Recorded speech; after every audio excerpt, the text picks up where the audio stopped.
Yanvarın 19-da gözlənilən hava şəraiti açıqlanıb. Milli Hidrometeorologiya Xidmətinin məlumatına əsasən Bakıda və Abşeron yarımadasında hava şəraiti dəyişkən buludlu, əsasən yağmursuz olacaq. Lakin 18-dən 19-na keçən gecə və axşam saatlarında arabir yağıntılı olacağı gözlənilir. Gecəyə doğru yarımadanın ayrı-ayrı yerlərində yağıntının intensivləşəcəyi, bəzi şəhər ətrafı ərazilərdə yağışın sulu qarla qarışıq yağacağı ehtimalı var. Mülayim şimal-şərq küləyi əsəcək. Havanın temperaturu gecə 0-2 dərəcə isti, gündüz 2-4 dərəcə isti olacaq. Atmosfer təzyiqi 771 mm civestonundan 768 mm civestona inəcək. Nisbi rütubət 70-80% olacaq.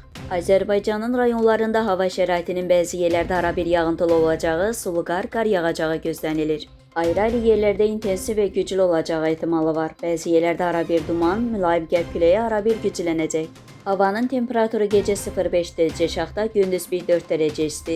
Dağlarda gecə 5-10 dərəcə aşağıda, yüksək dağlıq ərazilərdə 13-17 dərəcə aşağıda, gündüz 3-7 dərəcə aşağıda olacaq. Əsasən dağlıq və dağətəyi rayonlarda yollar buz bağlayacaq.